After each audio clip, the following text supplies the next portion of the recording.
"Mom, I really think you should move into assisted living. I'm just too busy.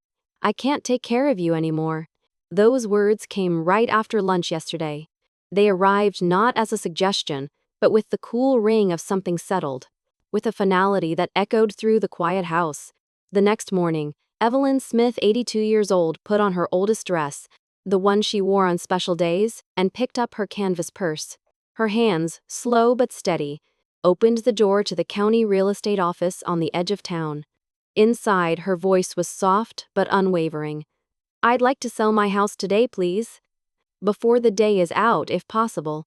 Before the staff member could ask why, Evelyn smoothed out a tear-marked page from her bag, a piece of paper she had carried for years, and slid it across the desk. The room fell quiet as eyes moved over the letter. The paper told a story far deeper than words explained. Evelyn's house stands in the leafy outskirts of Fairfield, a suburb just far enough from the city bustle to hear the birds in the morning. Her home, a weathered craftsman-style wooden house built 50 years ago, sits halfway down a quiet cul-de-sac. For half a century, it stood, a marker of her family's history. She lived there alone. Her husband, Michael Smith, had bought the land and built the house by hand as a young man. He chose every board, every brick, every stone path around their yard. His imprint was everywhere, in the solid oak beams beneath the ceiling, in the flagstone walk tracing the edge of the raised garden beds, in the sturdy porch swing where they used to sit on warm nights. Each nick and scratch in the floorboards carried a tale, a silent memory. But then, in 2008, Michael passed from cancer, and time seemed to pause for Evelyn. She went through her days, as steady as a clock, resisting the emptiness by honoring their old routines, a wipe of his old desk. In the study each morning, her fingers softly tracing across the ink stains he'd left behind, as if still searching for the warmth of his presence. "Good morning, Mike. The sun's out today, if you can see it," she would say, smiling, her voice bright and clear, as though he were just out in the yard. Some things did not change, not even after 15 years. Evelyn still set her hands together in prayer in front of his portrait every morning, her quiet ritual.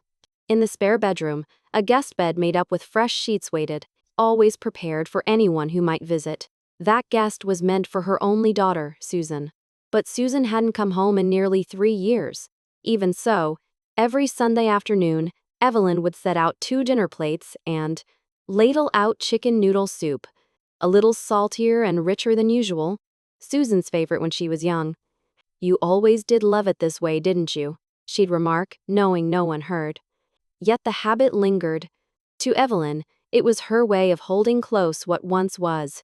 The dining room was often silent, filled mostly with the hum of the evening news. Chewing grew slow, appetite faded, the room weighed heavier with each meal. "Is it still okay for me to be here?" she wondered sometimes, quietly, watching light fall across the faded curtains. Evelyn was a nurse for decades. She'd held the hands of the anxious, comforted strangers, and witnessed 1,000 small farewells in hospital hallways.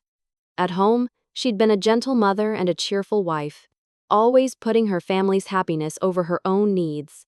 Even after Michael died, her one wish was for Susan to find her own happiness, a wish she honored by never asking her daughter for anything, not even her time. "I know you're busy, honey. Please don't trouble yourself coming by," she'd say. Yet hope still fluttered quietly in her heart, listening, each day, for the click of the lock, for footsteps up the walk, for her child to come home. But the mail that arrived was only bills and supermarket flyers. The phone rarely rang. It didn't take long for loneliness to settle into the pattern of her days, ever. Present, sometimes sharp, but often just there. Then, one morning, everything changed. Out of the blue, Susan called, her voice on the other end of the line. "Mom, I'll come by this weekend. Don't make anything fancy for dinner, okay?" The words seemed impossible. Evelyn couldn't remember the last time Susan had said she was coming home. Her heart leapt. She opened the fridge, excitement making her hands fumble. Into her shopping basket, she placed carrots and potatoes for stew, fresh eggs for the scrambled eggs Susan loved, and almost childishly picked up those ripe strawberries that had always made her daughter smiled. She took out the guest linens to air them on the porch, opened all the windows to pull in the crisp April air, and tidied up the flower beds with careful, practiced hands. Smiling without realizing it, she felt hope blooming. A hope that maybe, just maybe, her daughter had good news. Maybe the silence between them was about to be mended. But, of course, Evelyn did not yet know what kind of conversation lay ahead. The truth would soon press deep into her heart. That Saturday, as she waited, a phone call came, breaking the morning's hush. "Lass, I'm on my way. Don't knock yourself out for dinner," Susan repeated. As Evelyn hung up, she turned to her husband's portrait and whispered, "I hope it's something good. I hope she's all right." The house filled with the smells of home onions sizzling, bread warming in the oven, coffee brewing for the afternoon. But Evelyn could not ignore the shifting air, the unease that came with waiting after all these years. When Susan arrived, she looked tired, older in some unspoken way. They sat in the kitchen with mugs in hand. Evelyn listened as her daughter cleared her throat and began, "Mom, I think it would be best if you moved to assisted living. I just can't balance looking after you and work anymore." "I'm sorry." The words landed with the force of a stone, heavy and blunt. Evelyn did not argue. Instead, she nodded, smoothing her dress in her lap. After Susan left, Evelyn walked through her home as if seeing it for the first time. Her and Michael's wedding frame, shelves lined with her daughter's childhood books, the quilt sewn long ago with loving hands. She found herself at Michael's desk, and a folded legal document caught her eye. His will. Reading the familiar, faded script, she remembered his wish. "Should you ever be pressured to leave this home, let it be put to good use. Let it serve children who have nowhere to go. Give it to the city's children's shelter, so our house stays a place of hope." With new resolve, Evelyn returned to the real estate office. "I'd like to sell my house to donate the proceeds to the Fairfield Children's Home," she told the agent, her chin lifted in quiet determination. "It was my husband's wish." The staff nodded, moved by her decision. The process began at once. Evelyn gathered her property deed and legal documents. She called Susan to explain, her voice clear and steady for the first time in years. "I want you to know, your father and I planned for this day. I will give our home to help others in need. Your family history will live on, not just in memories, but in something good." Susan, at first silent, finally wept. "I'm sorry, Mom. I never realized how strong you've been. Maybe we could talk some more?" On closing day, Evelyn handed over the keys. The home would soon be filled with the laughter of children cared for by the shelter. As she stepped outside, Evelyn stood for a moment on the porch. The air was bright, birds chirped, and her heart felt strangely light. Reconciliation wasn't easy, but around that kitchen table, mother and daughter slowly stitched back together the tattered threads that, distance and misunderstanding, had frayed. There were apologies, halting and shy. There were new stories, told over cups of coffee, as they learned to see one another not just as mother and daughter, but as two women, both searching for kindness, for a place to belong. And so, as spring softened the world outside, the story that began with words of separation grew into one of renewal. Evelyn and Susan learned that to ask, "How are you?" and to really listen could heal old wounds, and that sometimes love means letting go, giving generously, and finding faith in new beginnings. When Evelyn returned home that afternoon, she found herself moving slowly in the kitchen, prepping ingredients with deliberate care: carrots, onions, celery, her daughter's favorite vegetables. As she washed, chopped, and simmered, a swirl of anxiety and hope filled her chest, twisting together so tightly she could not tell one from the other. Why is she coming back so suddenly? Evelyn wondered, her hands trembling ever so slightly as she stirred. "I hope it's good news. Please, let it be something good."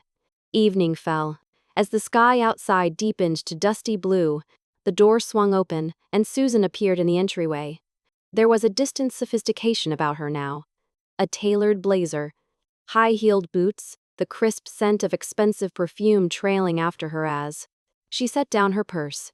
She looked like someone fresh from the city, eyes too busy to settle. glancing about as she slipped her phone into her bag. A weightless, "I'm home, Mom." Mom hung in the air. But Susan's gaze lingered on her phone in quick, nervous glances, even as she slumped into a chair at the table where her mother had laid out dinner. Evelyn met her daughter with a gentle smile and filled the table with food: mashed potatoes, roasted chicken, steamed green beans. Like times gone by, she set out the silverware and softly said, "Let's eat." Susan nodded, eating quietly and efficiently, barely looking up and checking her phone now and then.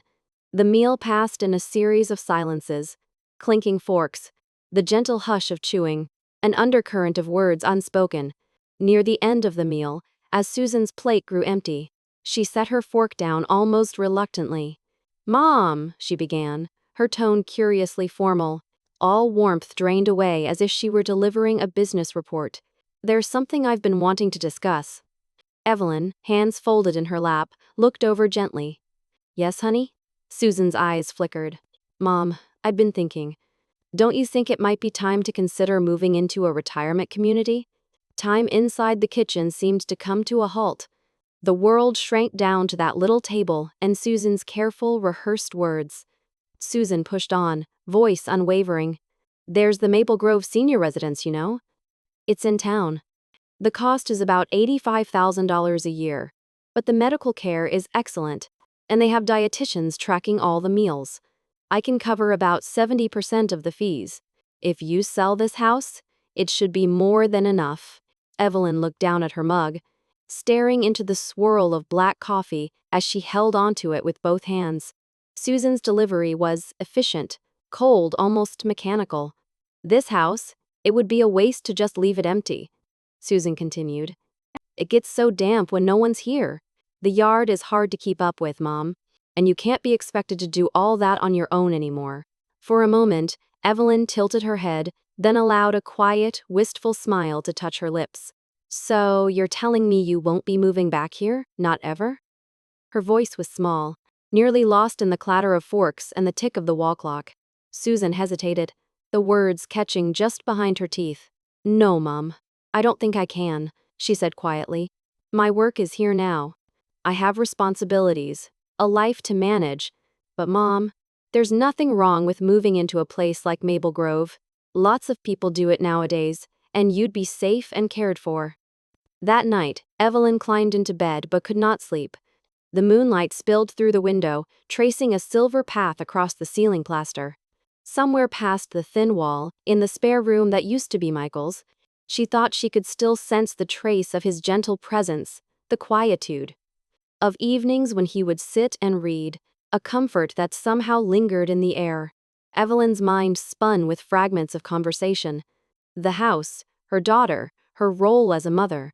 Was it right to let go? To give up a place that had held so much love and memory? Then, unexpectedly, the doorbell sounded. Startled, Evelyn pulled her robe tight and padded to the front door. There, beneath the porch light, stood Mrs. Anderson, the widow who had lived next door for years before moving to a smaller place across town. "I'm sorry to drop by so late, Evelyn," Mrs. Anderson said gently, offering a soft smile. "I was in the neighborhood and just wanted to see how you were doing." They settled together in the sunroom. Evelyn poured black tea and, as if by instinct, set out cookies. The story of Susan's proposal spilled out, each hesitant word growing bolder, the ache in her heart suddenly real and shared. Mrs. Anderson listened quietly, hands wrapped around her cup. Only after a while did she offer her thoughts, tentative and kind.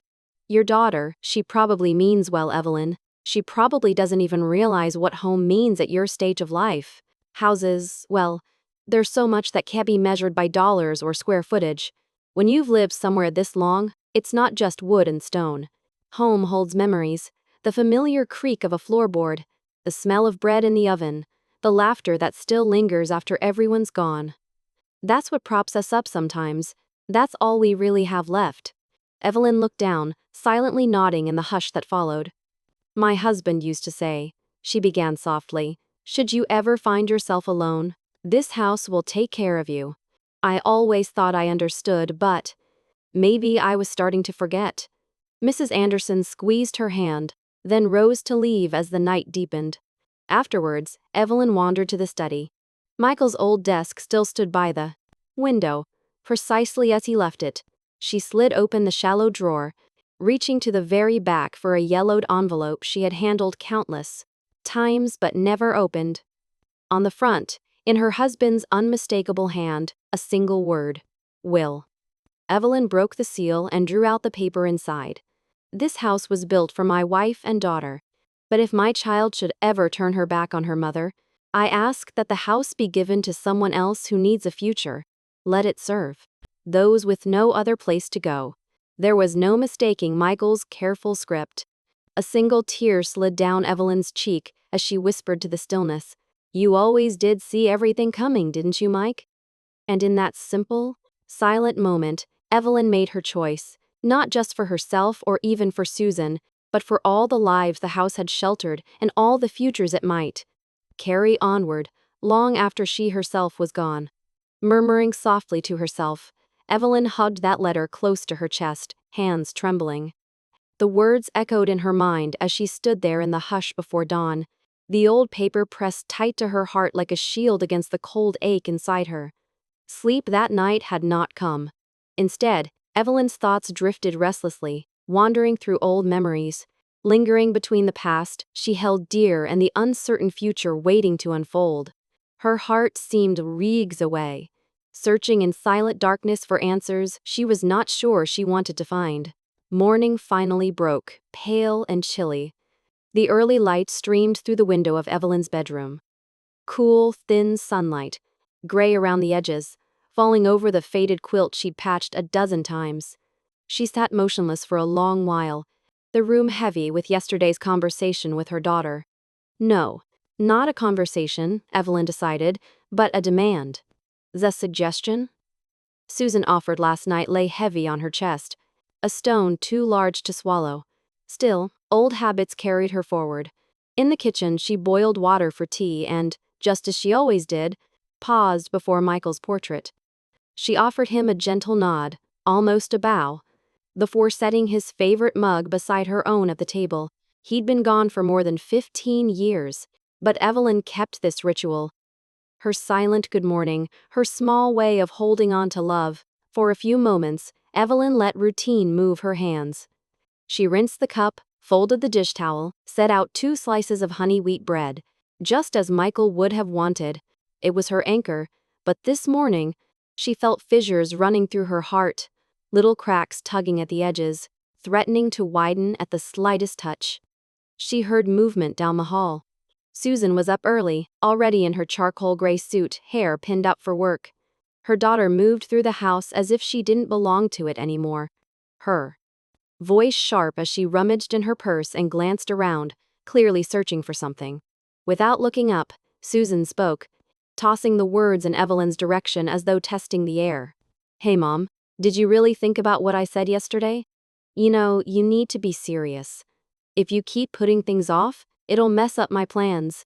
I'm already looking at places, and the deadline to open my new business is closing in. I can't keep waiting forever."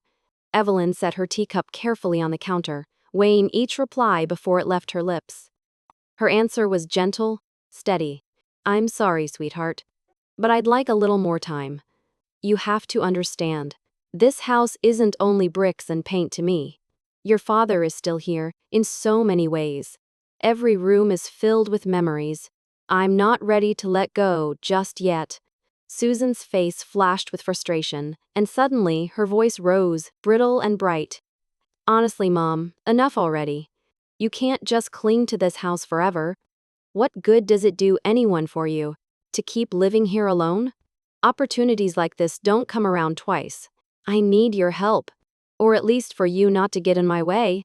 Each word struck Evelyn like an icicle to the heart, sharp, wounding, lingering. She stayed quiet, no answer coming. Instead, she lowered her eyes and nodded, softly, just once. I hear you. I'll think about it," she whispered, voice wavering a little but never blaming, never fighting back. Moments later, Susan snatched up her keys and hurried out the front door. The heavy sound of the door closing seemed to fill the whole house. settling like dust on the silence that followed. Evening came slowly. The house felt empty and wide. Evelyn wandered into the study after dinner, unable to sit still. Opening a drawer deep in the old bookshelf, she began to search. Here were family albums, old tax papers, insurance records. Frowning, she rifled carefully through the pile, searching for one particular envelope. The copy of her property deed. The document proving her right to the house and the land it stood on. But it was gone. The familiar file, always kept right at hand, had utterly disappeared. Panic pricked along her spine as she searched again, checking every drawer, every folder. Receipts piled high, legal papers, contracts, everything but the deed. Someone had taken it. Evelyn shivered, steeling herself. Who could it have been? She did not need to ask. There was only one answer, and she felt it deep in her bones. Finally, Evelyn slumped into her old wooden chair, staring at the ceiling with a gaze emptied of anger or fresh grief. In her eyes, the color had faded, replaced by a quiet surrender that felt as deep as the sea. She stared at nothing and let the silence close in. A silence that said, "I understand now. So this is what it comes to." But Evelyn did not cry. Not a single tear fell. She did not shout or run after Susan or demand answers. Instead, she reached again into her desk, hands steady now, and took out a small envelope wrapped in blue handkerchief. Inside was Michael's last will and testament, written in his strong, looping script. She had read it 100 times. The corners were tattered, edges thinned by time, but it was all she had left tying the present to the life she'd shared with Michael. Evelyn drew the will close, carefully wrapped it in clean linen, and slipped it into her wallet, tucking it away safe. She was getting ready, not for a fight, but for what would come next. Her decision was almost made. Rain started outside, spring rain tapping a gentle rhythm on the shingles of her house. Night was softly arriving, stretching its quiet shadows over the porch and through the empty rooms. On the kitchen table, the dinner she'd prepared for two sat untouched and cooling. She could not bring herself to eat. Instead, she sipped her tea, listening to the whisper of the rain and the memory of her husband's voice as, if it lingered in every hush and every shadow. "Michael, am I doing the right thing?" she said softly, speaking to the picture on the mantel, hoping for comfort, if only from the past. Her voice drifted into the room like the finest thread, linking the woman she had been to, the woman she would need to become, binding. Yesterday to today, sorrow to hope, all in a single, trembling question. There she sat as the night gathered in, wondering how to find her way in a world that would not wait, clutching the traces of love and memory that made any house, every house, a home. Soon after, Evelyn rose from her chair and walked softly to the hallway closet, her fingers finding the latch on the old, warped door. She reached high onto the top shelf and pulled down a battered photo album. Its navy cover scuffed and corners curled from years of handling. The weight of memory seemed to grow as she carried it back to the table. The house silent, but for the soft creak of floorboards beneath her slow, careful steps. Inside that album were photographs from a very different time. Her and Michael, much younger, smiling in a golden haze with their little Susan perched on Michael's knee, her laugh frozen in a dizzy swirl of baby curls and bright eyes. Evelyn's hands, still and sure, hovered a moment on the page, tracing long faded ink with her fingertips. She looked down at that small family, at her daughter laughing without knowing sorrow, at her husband's arm wrapped gently around them both. Evelyn's eyes filled, the tears welling but held in check, as she whispered to the hush, "How did we come to this?" The question carried no hope of answer. She spoke it not for the room, nor for the memory, but as if by saying it aloud, she could draw some small comfort, maybe lighten the heaviness that pressed inside her chest. That night, Evelyn sat at her writing desk by the window, a blank page set before her, pen hovering over the paper.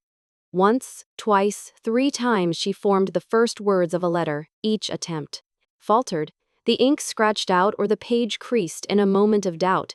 In the end, the page stayed blank. She folded it neatly and returned it to the top drawer, closing it gently with a soft click. "Not yet," she told herself in a hush. "It's too soon." The words were both promise and plea, a reminder to herself that some things require time. Time enough to gather the courage to speak from the heart. She turned out the lamp, the darkness filling up around her. Far off, thunder rolled, distant and hollow, as if the world held its breath. Evelyn stood a long moment in the kitchen, watching the faint glint of headlights pass across the far end of the street. Within her, the quiet before a coming storm, a hush in her heart that was equal parts resignation and resolve. The next morning came with the bright blue dome of a clear sky. Sunrise washing. Pale gold over Fairfield's sleeping lawns and rooftops.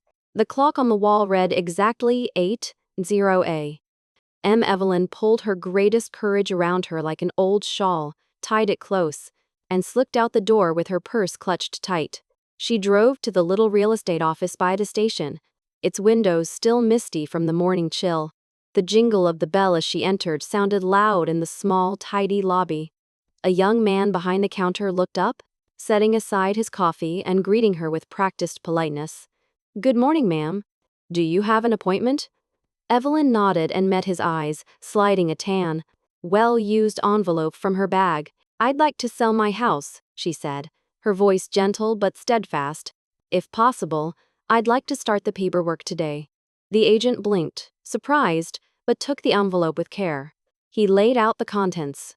Her deed, the property title, each paper as carefully preserved as a family letter. He studied them in silence for a moment. "This is your property title. And this one's the original deed. They seem to be in order. Let me just confirm a few details with you."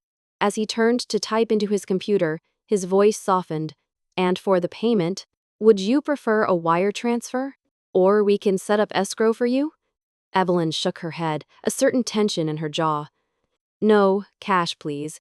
If it's at all possible, I'd like it in hand as soon as it can be arranged." At this, the young man paused, looking up at her for a long moment. Concern flickered in his eyes. "I'm sorry if this is too personal, ma'am, but is there, forgive me, some reason for the hurry? And, does your family know about this?" Evelyn breathed out, quiet and slow, then drew a tiny, worn wallet from her purse. Tucked within was a very old, creased piece of paper, edges soft, corners nearly translucent from years of folding. She placed it on the desk. The agent leaned forward, curiosity written across his face. "Is this?" Before he could continue, Evelyn began to speak, her voice gentle, yet carrying an echo of old steel, memories pressed like flowers between the lines. "This is my late husband's will. Michael wrote it before he passed, years ago. I think, deep down, he knew this day might come." She unfolded the paper so he could see the writing. Decisive, bold ink, each word heavy with purpose. It read, "If ever our daughter were to try to force her mother from this home, then the house must be sold, and every penny of the proceeds donated to the Fairfield Children's Home. This house was built for family. If no one in this family wants or needs it any longer, may it give shelter to another family, to children who have nowhere else to go." Signed, Michael Smith, October 2008. The young man sat quietly, struck quiet by the gravity of those words. He placed the paper back on the desk with care.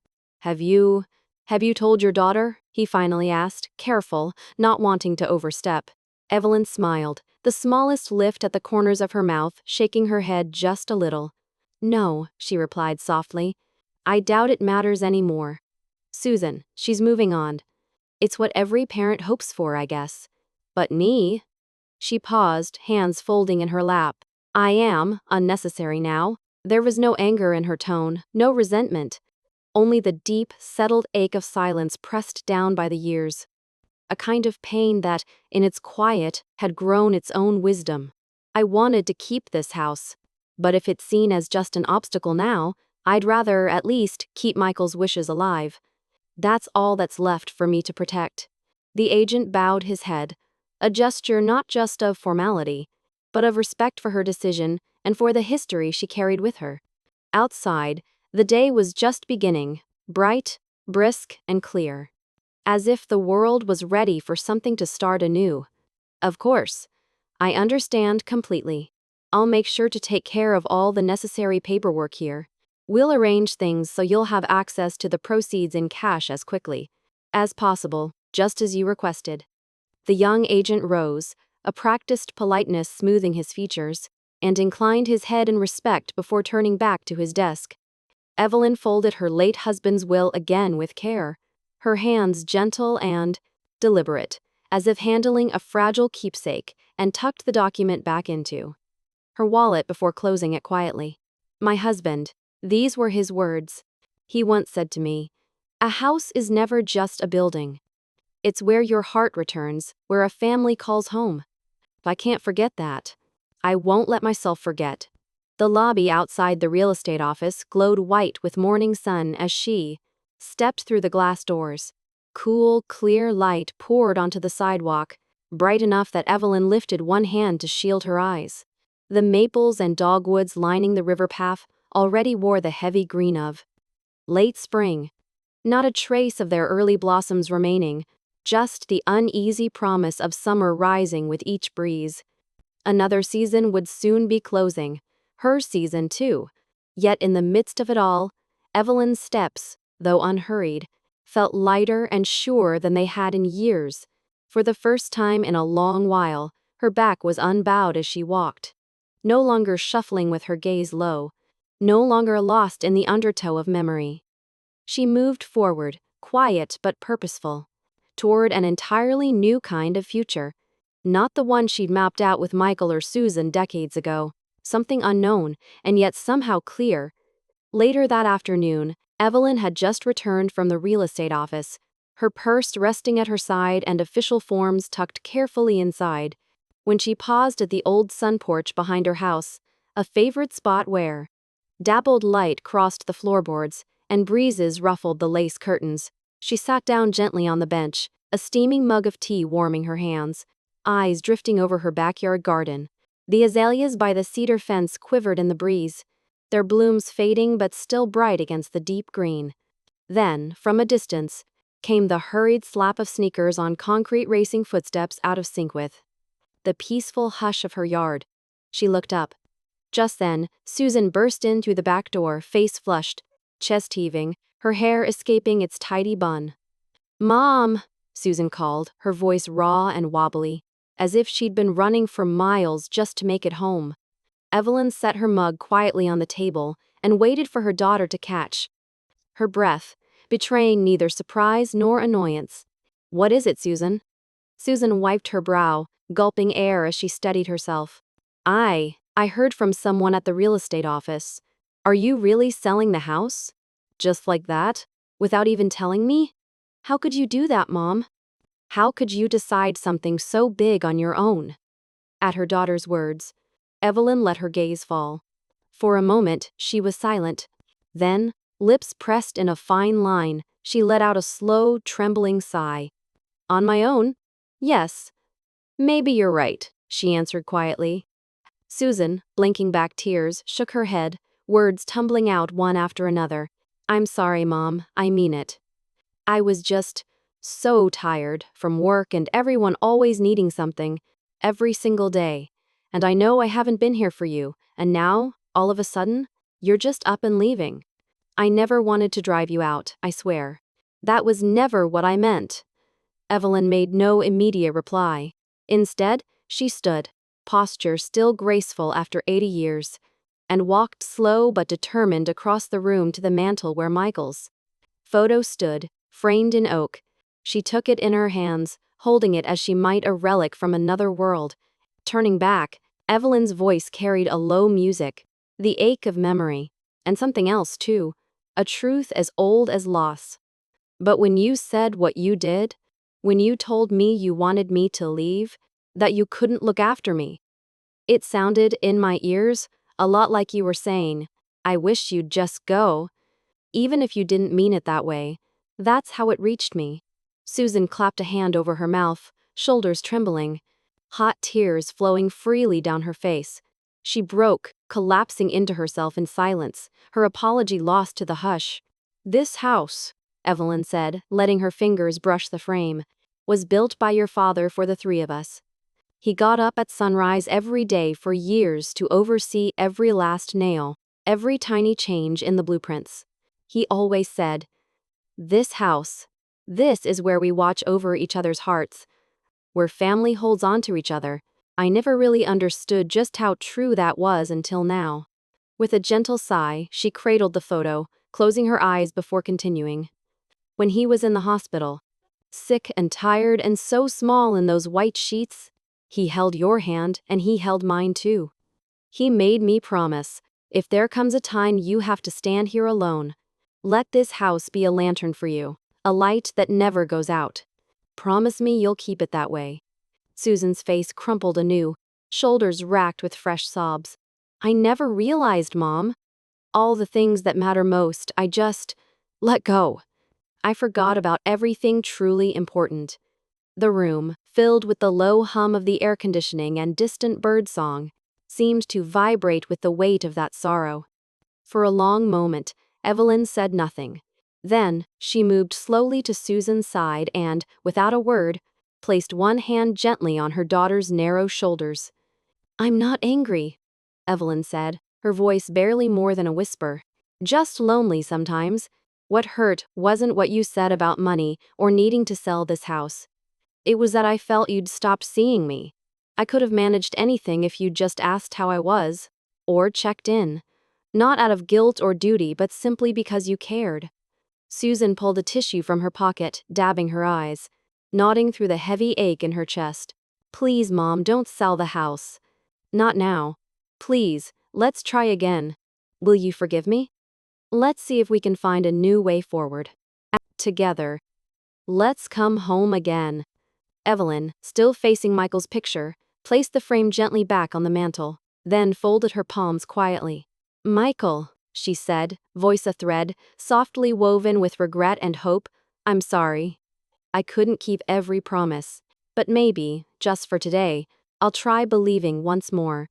Maybe a little faith is enough." Something in her words, touched by sadness and relief and a tiny trembling hope, hung in the room a long time. Susan reached out, enfolding her mother's hands in her own. At that gentle touch, years of distance melted. They stood on the sun porch in hush and sunlight. Two women, daughter and mother, bound by new understanding and the home their hearts kept building, together and again. "Thank you, Mom. Thank you, truly, thank you for everything," Susan whispered. By the end of that long afternoon, the Smith house wasn't just wood and glass. It was a promise remade of presence, of listening, of choosing to try once more. The story that began with a leave-taking was, at last, quietly turning home. The coldness that had quietly existed between them, mother and daughter, began, at last, to melt away. It did not crack and shatter in a single instant. Years of hurt seldom vanish with one word or gesture. Instead, their hearts edged closer, one small step at a time, with genuine effort on both sides. That evening, for the first time in a long while, Evelyn and Susan found themselves seated together at the same old wooden table for dinner. The sense of chicken noodle soup, the gentle steam rising from a pot of buttery mashed potatoes, and the sound of two voices, sometimes laughter, sometimes just a murmur, slowly filled the dining room, spilling warmth from corner to corner. They didn't say much at first, but the presence of another spoon scraping a plate and the twinkle of silverware were enough to make the walls feel less lonely. Deep inside, Evelyn spoke a silent prayer she didn't voice aloud. Home is a place where memories are kept safe. But more than that, I wish it could be a place where the present, this moment, is also lived and loved. A week passed. The "For Sale Consult Today" sign that had stood out front, stark as a cloudless winter sky, was quietly taken away one bright morning. In its place, Susan left a new garden spade and several flats of marigolds and petunias resting gently by the side fence, ready for hands to put them in the earth. Early one morning, sunlight streaming through the kitchen, Evelyn settled at the porch's edge, a cup of tea cradled in her palms. Susan sat beside her, toes tucked beneath the bench, hair pulled back with a scrap of faded ribbon from her childhood drawer. It was the kind of morning they had not shared, just the two of them, side by side for years. A soft breeze danced through the backyard, making the dogwood leaves tremble and the mossy stones along the path glisten. In the new light, on the weathered old table between them, a tiny glass jar held sprigs of purple wildflowers, freshly picked and shining like little lanterns. "Mom?" Susan's voice, hesitant at first, broke the calm. "I threw out all those copies of the deed yesterday. I finally realized I was being foolish. I shouldn't have tried to force my own way." Evelyn reached across and gently took her daughter's hand. That hand was neither cold, nor stiff, nor desperate. Just warm, honest, and given freely, like forgiveness itself. "Thank you, honey. Just you saying that is already more than enough for me." "That's all," Evelyn said. But right then, years of misunderstanding, wound tight like lengths of old yarn, seemed to gently unravel. Not with noise or drama, just with a relief that ran deep and quiet. "This house? Well, we'll need to fix a lot around here," Susan joked. "The floor creaks in 3 places, and the storm shutters are too old to close right." "Yes," Evelyn agreed, smiling. "But a few cracks and creaks don't bother me. What matters is living with someone, together. Not being alone, but sharing the same roof, breathing the same air as someone you love." Susan's eyes grew soft, and she nodded, understanding shining in her gentle smile. A few days later, they decided to hang a single photograph in the living room. In the photo, the two of them, side by side at that battered kitchen table. Susan's left hand on top of Evelyn's right, both of them gazing not at the camera but at each other, caught in the middle of quiet, easy laughter. Beneath the photo, Evelyn wrote in her own careful script, "If words can't find their way out, write them down. Your heart will know how to listen." For years, Evelyn had written letters she never sent, her heart's lonely hopes, left on page after page, tucked into shoeboxes and folded beneath linens. She'd hoped, without truly believing, that one day her feelings would cross the gap and reach her only child. Now, at last, she felt a tender warmth growing in her chest, a sense that her words, her love, had finally arrived at their destination. That afternoon, Susan found a worn notebook at the back of Evelyn's old dresser. The cover simply read, "For no one else to see." She opened it with trembling hands. On the first page, written in shaky blue ink, it said, "Only this. I wanted to come home." When Susan finished reading, she closed her eyes and let her fingers rest on the paper for a long while, as if trying to memorize the touch of her mother's pain. Mom, I'm sorry. If I'd found this sooner, if I'd listened more closely to your voice." Evelyn placed her hand gently on her daughter's shoulder, the press of her palm steady and full of warmth. "I'm grateful you noticed. No matter how late. It means everything to me that you tried to hear me, that you tried to understand." That afternoon, as sunlight slanted long over the backyard, the two women carried the tray of flowers outside and began to plant, side by side. They smoothed out the dirt together, their laughter drifting over the fence as they shared small stories from earlier days, some familiar, some new, all precious. For both of them, working that soft soil was more than a chore, it was an act of rebuilding, gently shaping a new sense of family, of home, a message from the heart. Let me ask you something. Have you ever, with just a single offhand remark, hurt someone you truly cared about? Maybe you thought, "Things are fine by now." Or, "I'm too busy, it can't be helped." But sometimes, beneath that surface, lies a quiet longing. Something that has never found its way across the space between you. When was the last time you asked, really asked, "How are you?" and waited, with your heart open, to hear the answer? Often, what the people we love are longing for isn't grand gestures or solutions. It's simply to be seen, to be heard, to feel that their pain and their hope matter at all. Sometimes reconciliation isn't dramatic or swift. Sometimes it's a gentle, steady reweaving, done with careful hands, over many days and dinners. A home, in the end, is not just walls and windows. It's time spent, trust rebuilt, Silent forgiveness exchanged with a squeeze of the hand and the setting of a new flower in the earth outside.